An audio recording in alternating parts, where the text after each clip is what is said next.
I was very pleased with how our guys bounced back from that disappointing loss the prior week. There was no carryover in that. We got over it and put it behind us. And I like the preparation of the week that the coaching staff had put in. And traveling to DC, it's been physical games between us and Howard, but I loved our guys' mental approach to the game. I thought we came out ready to play. Our effort and energy was there. Obviously with some mistakes that were made. We had a couple of turnovers that led to points, and unfortunately we had a blocked punt. But defensively, I thought that we played really well. Guys flew around. We had hands to the ball. We tackled much better this week, and I thought our D line put on a clinic. We had 7 sacks and 25. We gave her 25 yards rushing. But Zion Walters and Thomas Johnson and Christian Smith and those guys up front, I thought played outstanding. Then our back end, we were opportunistic back there.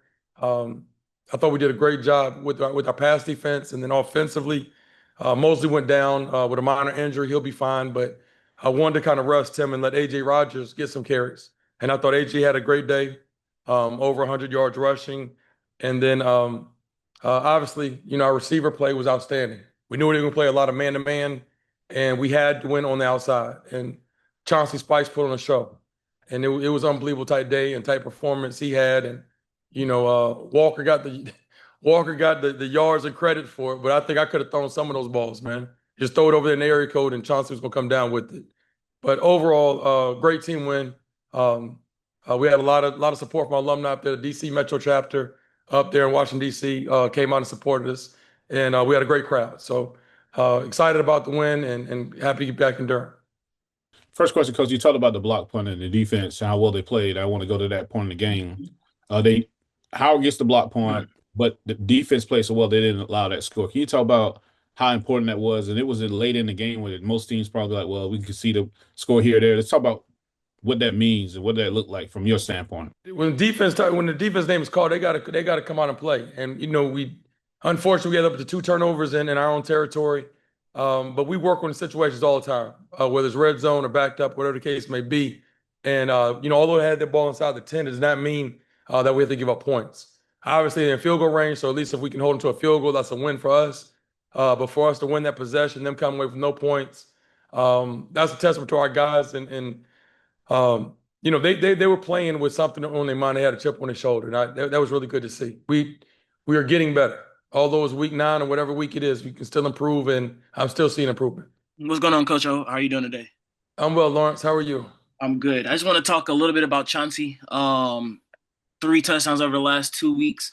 Do you feel like it's a product of you scheming, or is he just starting to have a breakout moment? And to follow that up, what are you seeing from him in practice in the weight room on a day in and day out basis that's allowing, the team, Walker, the rest of the receiving room to be able to trust and lean on him?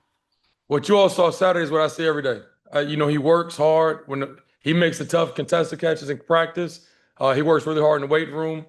And, it's carryover. We talk about what you do off the field, how you going to play on the field on Saturday. And, when you have guys doing the right thing and excelling academically in the classroom and things of that nature, good things happen. And the ball finds energy. And, he comes to work every day with a great mindset and great attitude. And, it was just how it paid off. His work paid off for him. Coach, I actually had a question about Jelani Vassell. Got an interception again. Can you talk about the play that he's having right now and what he brings to the team? Well, Jelani's going to do some up downs for that fumble he had. I thought it was an outstanding interception. He read the route, picked it off, snatched it out of the air. And we need to get to the closest sideline, get what you can get and get out of bounds. But trying to make a play and ended up giving it back to him. But he's been the leader in the back end for us. He helps get the guys lined up, does a really good job of communicating, and has played, a consistent level of ball back there in the back end. But when you have, savvy vets back there, they can get lined up, and that's like having a 12th man on the field. You talked about how much the D-line got after. Can you just go in depth to 7 sacks, 10 tackles for losses? That told the tale of the game from the defense standpoint, why the offense kind of was stagnant, couldn't get a lot going. Yeah, and again, we're relatively deep. We have, a bunch of guys that we can rotate in, and when you can play that many guys up front, that really helps you keep guys fresh, and they can play at a higher level a lot longer. But Coach Cross has done a really good job continue to develop those guys. And they play with a chip on their shoulder. And again, that's how they practice. But it's good to see, when those guys, you know, they smell blood in the water and they get after it. And I thought that we had with the movement up front, if we can move the D line some, we're a little more athletic than Howard's offensive line was. So I thought that we caused some problems, and then if we showed different looks up front, we could get one-on-one matchups. So those big old linemen couldn't double team some of our guys. And if we can get, one-on-one matchups across the board, we were definitely going to win some of those.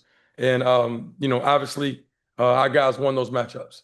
We talk a lot about him, but I don't think there's enough talk being said about the play that Walker Harris is having. I think people see maybe an INT here or something like that, but what they don't realize is he's in the top 5 in passing yards and passing yards per game. Can you just talk about like how important it is to have someone in that position to be steady and like someone is going to get like 300 yards a game? Yeah, he's been in the system, and he and Coach Leone are joined at the hip, and he knows exactly what Coach Leone is looking for. And now you have Davies on staff that's helping him develop as well. So it's a lot of knowledge in that room, and all those guys are on the same page, have been together for quite a long time. So once Walker stopped pressing, I say probably a year and a half ago, and trying to make the big play and just started going through his progressions, he's gotten so much better. And when you have weapons, when you surround him with the weapons that we have, it's hard to have defend 4 receivers and a Mosley or AJ Rogers in the backfield, and then you have a Luke Bracing and a Kyle Morgan at tight end. So we have a bunch of weapons, and the big thing for Walker is just like you don't have to make the big play every play. You know what I'm saying? As long as you're getting profit, you'll never go broke. So whether it's a 4 or 5 yard check down or that 25, 30 yard pass to one of the receivers, as long as we're getting profit and moving the chains, we're doing just fine. We get in trouble when we start forcing passes. And he's done a pretty good job this year of protecting the football and, just taking what the defense gives us. Do we see any signs of the future? The one that it was a read option, he took it and then just ran it out and just ran in for a touchdown. Is that like the future of Walker Harris? Well, I told you guys that we had a dual threat quarterback back there, and like Walker Harris is like Lamar Jackson in my mind. Okay, in my mind, it's Lamar Jackson. But he pulled one Saturday, and I don't think anybody in the stadium knew where the ball was.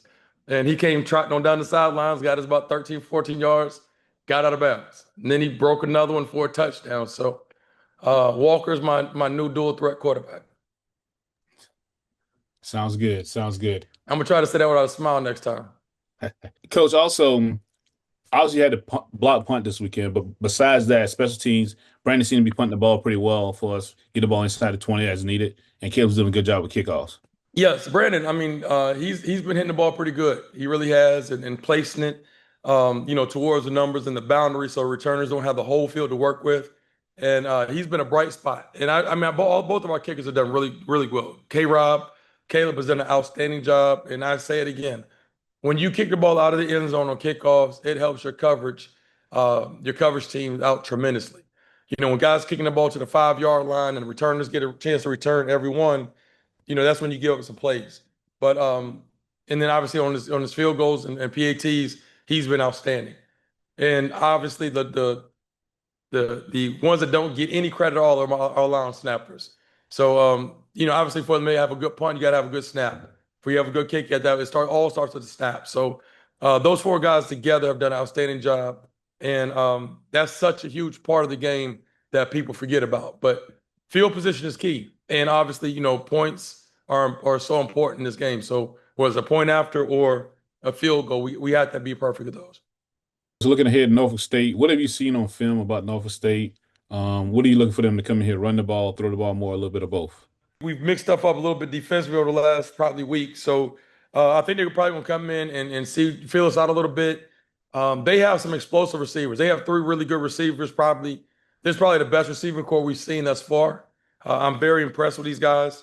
And then their quarterback, Otto Coons, has been in the league probably 4 or 5 years. So we've seen him several years, and he's an athletic quarterback that can beat you with his legs as well as throw the football. So we obviously, first and foremost, have to stop the run. And then from there, we cannot give up deep balls. So we got to do a great job of not just taking away the deep ball, but we can't give the free access throws where our DBs are playing so far off they can just nickel and dime us down the field. So we're going to have to do a great job of mixing up our coverage, whether it be zone and or man coverage, and bring pressure to try to speed Auto Coons up some. Since you got a taste again of play calling, um, may we see more of that in the future? Like I said, Coach Thompson was out this past week with a personal matter. He will be back this week in the office. So Coach Thompson will resume play calling duties as soon as he gets back. I was just stepping in. So I think as a head coach, you got to be able to make corrections or be able to handle any aspect of the game. And this week it was defensive play calling. So I will turn those back over to Coach when he gets back. But I did enjoy it, Miss Bess. I did have a good time calling plays this weekend. Important messages, Coach? No, looking forward to the game this weekend. Big game against Norfolk State and their head coach. Some of y'all might be familiar with Michael Vick.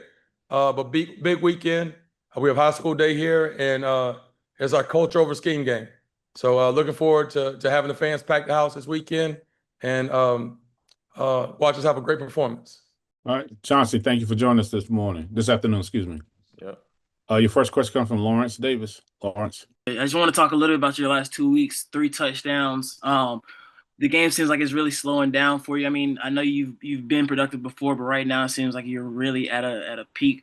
What's going right for you? I just wanted to talk about like your chemistry between Walker, the trust that the other receivers in your receiving room have in you, and like kind of what are you doing on a day in, day out basis to make sure that you're prepared come Saturday.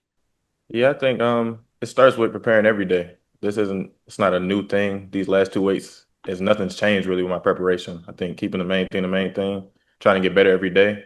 That's always been my goal. So I think these last 2 weeks is just you guys seeing all the work I've put in over the summer. Not just me, but with Walker, my coach, Coach High. And I think that and just staying strong through prayer as well. Praying during the ups and downs of the season, dealing with an ankle injury early on in the season, that wasn't a setback for me. So I think these last 2 weeks, y'all just seeing the work and the time with me and Walker. And then speaking about Walker, Walker's on a hot streak right now as well. As a receiver, do you feel that energy when he's starting to, his confidence is rising? And then kind of how do you feed off of, Walker being hot? Shoot, it's a great thing for me. I know when he hot, he started getting the check-in. He like what he see out there. He got his eyes light up when he see a coverage he like and he checks something. So it's great. I'm happy for him. He's on a great hot streak right now. And shoot, I'm just ready to keep riding the wave with him. Chauncey, can you talk about the game on Saturday? I mean, you're in it when you having a game like that. Is there anything you do differently to kind of prepare for a game? I mean, 9 catches for 208 with 3 touchdowns, pretty impressive a day out for anyone. Can you just talk about what goes into your mental preparation for this game? Dude, I mean, nothing too special. I start the day, pray the night before, pray before the game. Talk to my mom throughout the day. That's really my rock. So I talk to her whenever I can. I just feel blessed out there, and it's really starting to slow down, I think, because just being comfortable out there. I got to work with Stephon Diggs a few years ago, and he always told me just be confident in your preparation. You can't be unconfident if you're just confident in your preparation. I know I put in enough work, so it's got to show. When you're on the field and you see the balls coming to you like that, and obviously Walker was starting you want to get those balls to you. Do you see him at the highest point? That one catch over I think would have been on our sideline Saturday, that one in that back corner. What was going through your mind when you came down with that ball? Did you knew your feet were in, or was there any question? No, I think Coach Hyde's always taught us to attack the ball, worry about your feet after. So when I see that ball in the air, I'm just thinking, try and get to that ball. And something I practice is late hands. So when you have late hands, DB can't play through your hands. So I'm just trying to wait till I see it's at its highest point, then attack it. So I think doing that, and I've been doing that for quite a while. So it's kind of slowing down when I'm out there. And then your 80-yard one, the one that was over the middle, the guy was kind of on you, and then you kind of like threw him off you and you kept going. When he kind of grabbed you there, did you your goal is just try to get off it anyway and still keep running? Yeah, that was my goal. I think because I'm a bigger guy, I don't necessarily get a lot of calls when I'm impressed. So I know if they grab and I got to try and fight through that. So as soon as he grabbed me, I didn't think I was gonna get the flag. So I'm like, let me just try and find the ball. And I happened to get the flag too. Tell us about how did you end up at Central? My recruiting process was interesting. It was during the COVID times and all that, so everything was up in the air. And I came on my visit here, and it just felt like home. My mom would tell you the same thing. So just talking to Coach Oliver, Coach Leone, It just felt like a place I wanted to be, and I'm just so thankful for the opportunity and that they welcomed me with open arms and allowed me to grow. Jelani, I know we were in the elevator on at the hotel, and I said I look for you to get an interception day, and you came through. You came through. That's the first thing I told Dez, and like he came through. Can you talk about what did you see? Like you're seeing the ball really well now. I mean, you have 3 interceptions on the season on a team that has 9 total, so you guys have seen the ball really well and starting to hold on to it. I know early in the year, coach talked about the balls getting to the DBs, they're just not holding, not being able to catch those balls. But it seems like you're catching them now. What are you seeing differently now than early in the season? Opportunities, they don't come too often.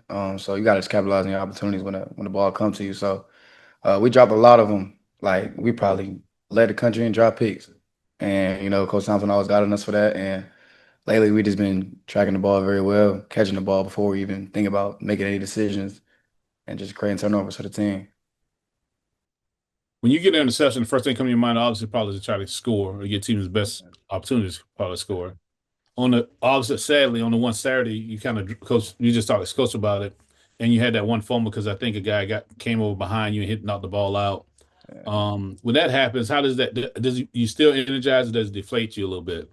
Um, Definitely. Like when I caught the ball, I went to the left, and I seen there was like a llama right there, so I ended up going to the right. And honestly, in my head, I was like, if I make dude miss right here, I'm going to the crib. But uh, that situation, I just got to get down. But like I said, I seen the elevator. He told me you want to pick six, so I was thinking about getting in the box. But next time, really, I didn't know he was coming, and came to tackle the ball. But after the play, honestly, like I got such good teammates that they were like, just keep your head up, you good. And we got guys like that around you. It lifted my spirits up really. So I wasn't down really that much. I was just next play mentality, and we got off the field, so we was all right.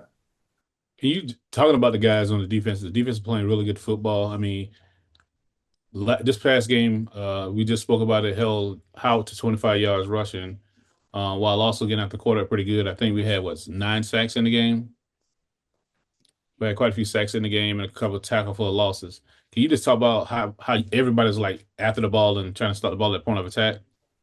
Yeah, we got such a great D line, and like it makes our job in the back end so easy when you got guys like Thomas Johnson, Wisdom Sims, Christian Smith, Doncorius Parker, and then you got backups like Zarian Walters coming in, Marvin Campbell. We're so deep at D line that it just make our job in the back end easier. And you got Max and Isaiah Lawson and Makai Bigelow stepped up this weekend and played a good game. And we just point of attack was just getting to the ball. If everybody run to the ball, missed tackles, you really won't see them that much when everybody running to the ball. So we were just swarming this past weekend. That's really what it was. When you guys are playing this well and everything's gelling, you kind of like you're not at this point in the season. I feel like you guys are in your zone. You kind of know what you want to do and thinking about now. You look turn this over and go to North State. Are you trying to replicate this? Is there anything North State do differently, or anything that you guys can probably kind of seen on film that you kind of like exploit and get after use for the game? I don't really think. I feel like we've seen everything that we had to see this year. Obviously, you got a veteran quarterback in Otto Coombs, and you got some good receivers over there as well. So, but it's really nothing that we haven't seen before. So we're just gonna come out with the same mindset as last weekend and just go out there and just execute.